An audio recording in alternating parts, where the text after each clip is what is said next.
Roti, a shape-shifting global staple, takes a new form: convenience food.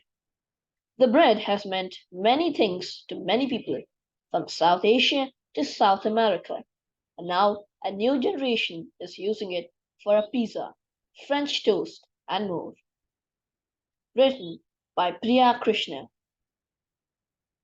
The chef, Peter Prime, has been eating roti all his life, but asked to define what exactly roti is, he laughed and launched into a long-winded answer. It could be a plain round of blistered bread, he said, or the flat, flaky version, also known in his native Trinidad and Tobago as bus up shut, or a floppy specimen stuffed with split peas, also known as dal puri. We call everything roti, Mr. Prime said as he smeared a mixture of coconut oil and butter onto a paper thin piece of dough in his home kitchen in Washington, D.C. It was destined to become bus up shut or roti, depending on whom you ask.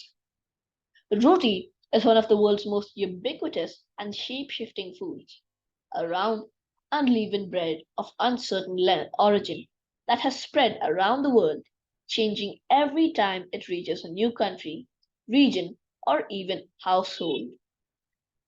There are simple wheat flour and water versions found across India, the stretchy, layered variety known as roti canai in Malaysia, the shaggy roti in Guyana, and the slightly chewier ones in Kenya, also known as chapati, to name just a few. As today and today, roti is taking on a new role as convenience food. In the United States alone, grocery shoppers can now find frozen roti of practically every variety. They can be ordered online or from enterprising cooks on WhatsApp. There's even a machine called the Rotimatic, which sells for $1,299 and promises to turn out perfectly round roti in 90 seconds. Roti has evolved to suit the tastes of a multitasking generation who didn't grow up strictly eating traditional foods. For home cooks, roti can provide the base for panazella, French toast, quesadilla, tacos, or pizza. For Mr. Prime, 52, making fresh roti used to be a labor of love, requiring lots of care and skill. But between work and being a parent, he doesn't always have the time, so he relies on a frozen version sold at his local Caribbean grocery store. He'll eat it with a chana or curry beef, or slather it with peanut butter and Nutella for a snack. Palak Patel, who runs the cooking blog The Chutney Life, turns rotli, as it is called in Gujarat, India, where her parents emigrated from, into a cream cheese filled pinwheels. She also spreads jam and butter on it, or puts it into the food processor and then mixes the resulting mash with ghee and jaggery for her 1 year old son, Sahil. Being Indian American, there's such a gap and divide with my mom's generation versus me, said Miss Patel, 37, who lives outside Philadelphia. Roti can be a bridge. Granted, there are trade offs when buying a roti from a freezer case. It can be less pliable, less soft, less melt in your mouth than the homemade version, Miss Patel said. Yet the ability to buy roti rather than spending hours in the kitchen can be freeing. In India, making roti has traditionally been women's work, said Riya Sahasha, 45, a lawyer in Northern Virginia. Women, before they get married, they have to make roti. The availability of frozen roti, can ease that pressure, she said. The word roti most likely originated in the Indo-Gangetic plain, in what is now known, which is now northern India, according to Krishnanandu Rai, a professor of food studies at New York University. As a result, many people assume that the food itself was born there. But Dr. Ray says that the notion of a round, unleavened bread is so basic that it's hard to pinpoint an exact provenance. Still, The word is used in many countries because South Asians brought their version of roti to different parts of the world through both forced and free migration.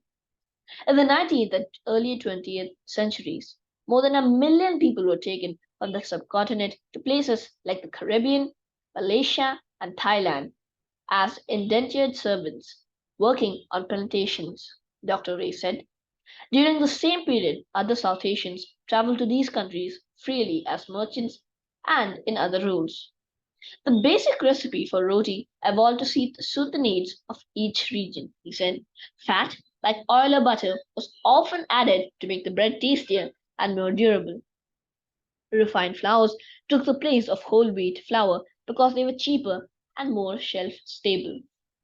The word roti can now describe dozens of different preparations, and what is called a roti in Malaysia can be labeled as a paratha in different parts of India or as an oil roti in Guyana. As things and words travel, Dr. Ray said, they become more capacious. That capaciousness is one of the reasons that chef Sid Sunta centers his Seattle food cart, Kottu, on roti. He specializes in the Sri Lankan dish called Kottu roti, in which roti pieces are stir fried with ingredients like onion and egg. Miss Sunta, Mr. Sunta grew up on Sri Lankan fare and American snack foods in St. Louis, and his menu reflects this, incorporating seasonings like gochujang, old Vienna red hot riblets, and flaming hot Cheetos in his Kottu roti. When he's preparing a large catering order and doesn't have time to make roti in bulk, he'll use store-bought tortillas instead. She's not worried about disappointing people who are seeking a more traditional version. Those are things that taste good to me and are part of my life story, said Mr. Sunta, 41. The Seattle Cookbook author Christina Arokiasamy, on the other hand, is looking for a traditional version when she shops for roti canai, made by stretching the dough into a thin, large round, while slicking it with oil.